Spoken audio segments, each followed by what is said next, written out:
to spread some love. Whoop some ass. Spread some love. Whoop some ass. I came here to spread some love. What up, Shinigami Kai? Shinigami here. Welcome back to my channel. And gotta be honest with you guys up front, I really didn't have anything planned for this week. I've been way too busy training. I've been training longer and harder for my next fight coming up. And so I really haven't had energy to really think about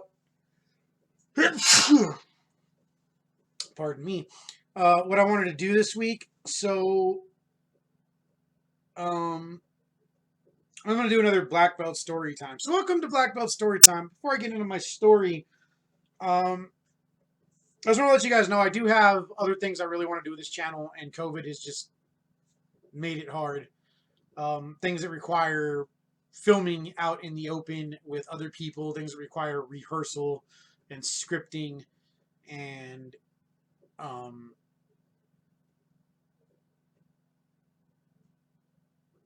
other things require other resources. I would like to do some other reviews. I do have a Jiu-Jitsu gi review coming, hopefully soon. I was going to do one with some of the gis I have, but they're actually discontinued, so you can't really find them, so I don't think reviewing those is poignant. But anyway, on to the story time. So one thing that you never really hear about much in the martial arts community is instances where martial artists have actually had to use martial arts to defend themselves in the real world. Not everybody trains for that. A lot of people train to get in shape.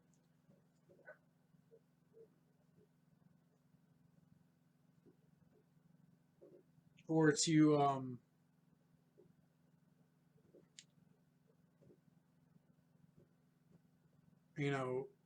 compete, or just improve themselves. But the main focus should always be self-defense. And most people don't talk about it. Sometimes your job requires it. If you're a martial artist and you're like a bouncer or something, which you should have some martial arts training, you're going to be a bouncer or a security guard, just because you're increasing the chances of being in a confrontation, physical altercation, or self-defense situation exponentially with that kind of a job. So that being said, I've really only had to use actual self-defense stuff once. And ironically, it was against my last jiu-jitsu instructor's dad. And he was kind of a gym cancer. Wasn't a very honorable guy. Still isn't. Which is unfortunate, because his son is actually a really good guy. And there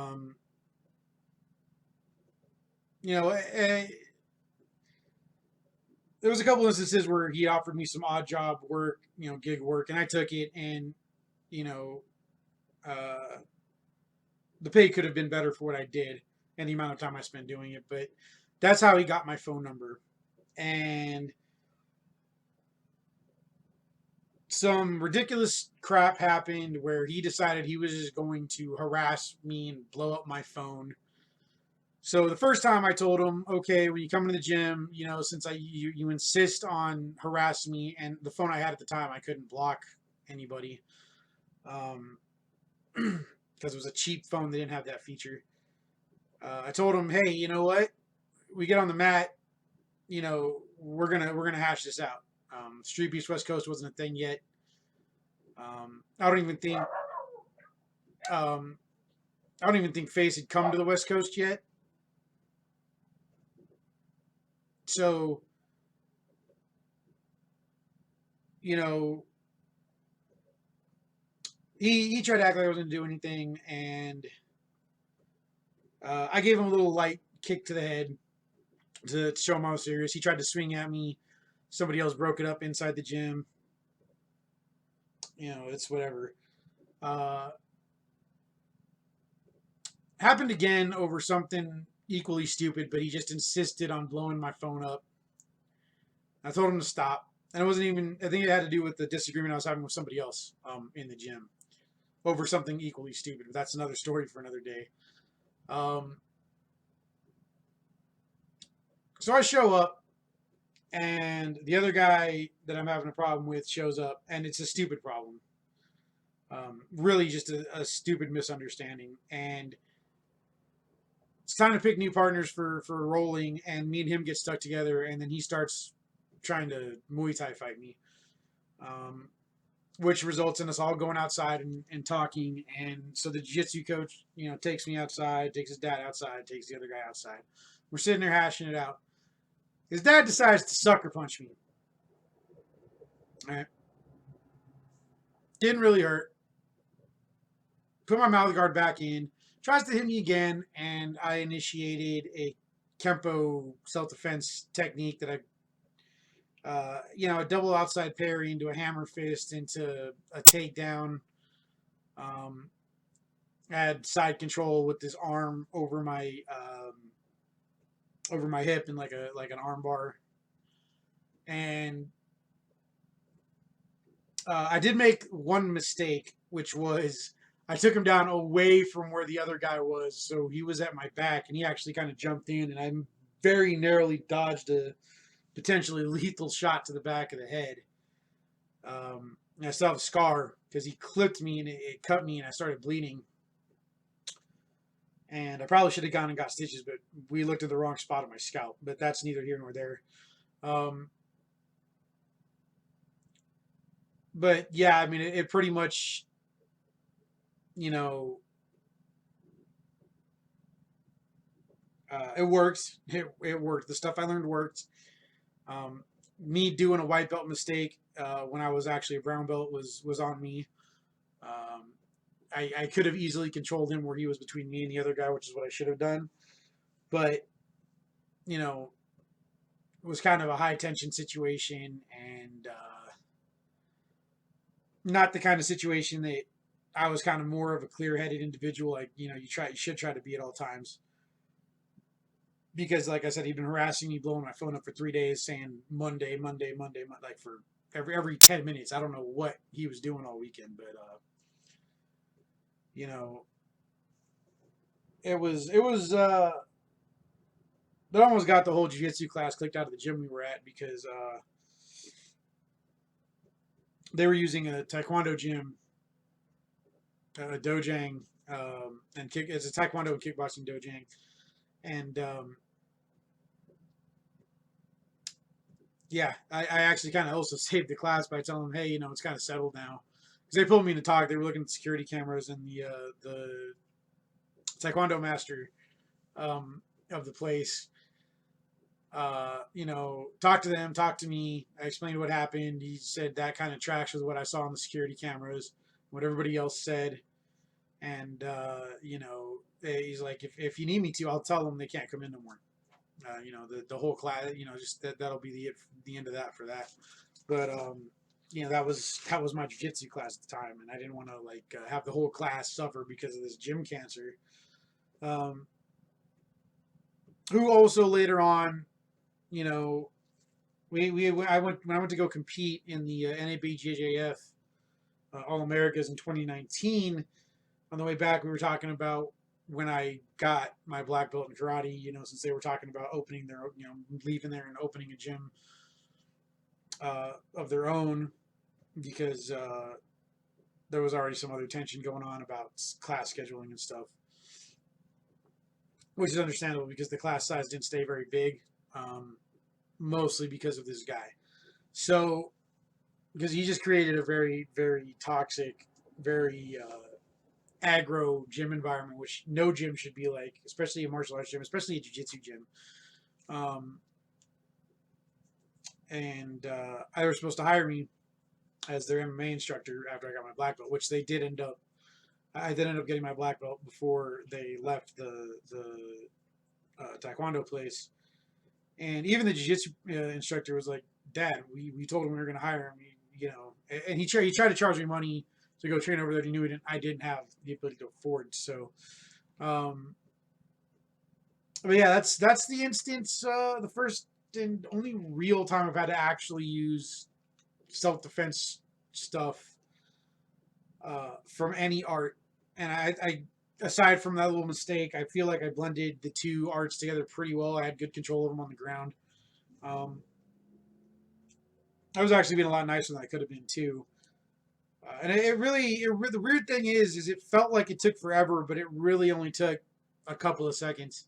Like it was this weird limbo between this is already over and this is an eternity, because it felt like it was 5 to 10 minutes between when I took him down and got side control with the good arm position, and the other guy jumping in, and we all reconciled after that. I mean, I had ended up having repeated issues with this one guy because of his mouth and his attitude and his inability to have boundaries and common sense. So I ended up leaving there, and Rona hit. We parted ways. I shouldn't say, because I stayed at the Taekwondo gym, was working on my boxing and kickboxing there for a while. Then Rona hit, and they decided to move locations, or use it as an opportunity to close and move locations, which they haven't reopened because of Rona. It's kind of hard to get licenses and all that to open a brand new gym location when this is going on.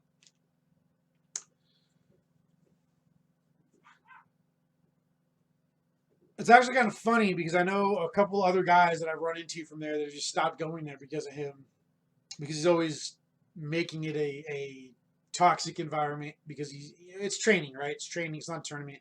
These are guys you see every day. Everybody's got to go do something, the next morning, like go to work, go to school, do something, right? And this guy was always sitting there telling, they would take him to church, kill him, do this, do that. And it just, it wasn't great. And whenever his son would tell him to stop, he would act like it was his gym and get all offended and leave or throw a tantrum.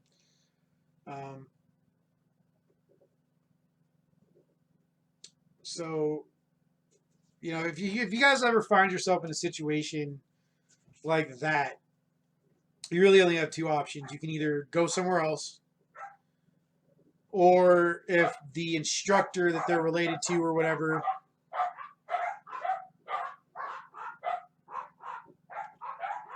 quiet, guys.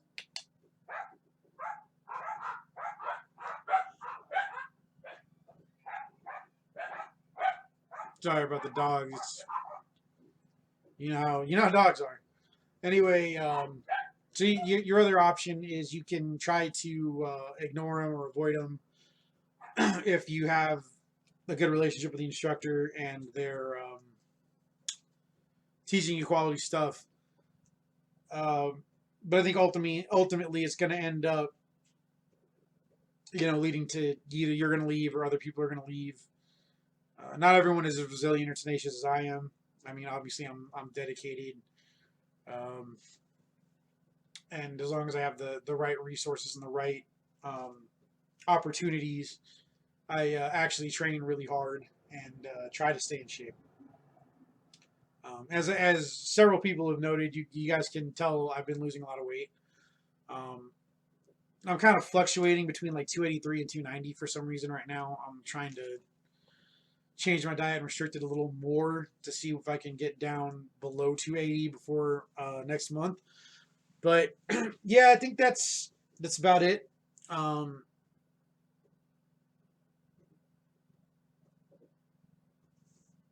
Usual shout outs, hard to fight, especially Moose Inc. Go give him a follow. Go check out, all the other Street Beefs fighters with YouTube channels that I know. There's Sensation, Reckless Rico has a channel. It's I can't think of it. I believe Mook has a channel.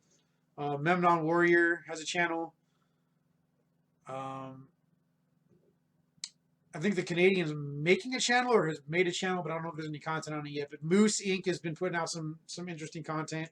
You know, go check out Moose's channel. As usual, merch. Get your Teespring or get your Heart in the Fight shirts with my face on them at their Teespring store, link in the description below. And then I have my own merch line with my official logo and everything else. That link is in the description below. Also, don't forget to follow me on Instagram. And I also have an official Facebook now. Look up Shinigami the Reaper MMA on Facebook, and the the official like athlete page should come up. Other than that, everybody stay safe. Do your best to avoid fights in the street if possible, because they're always a dangerous situation. And, you know, even if you think you're around people who have enough honor to fight one-on-one, clearly sometimes that doesn't happen. Other than that, Shinigami out. Shinigami, samurai master. Straight up out the land of Lancaster.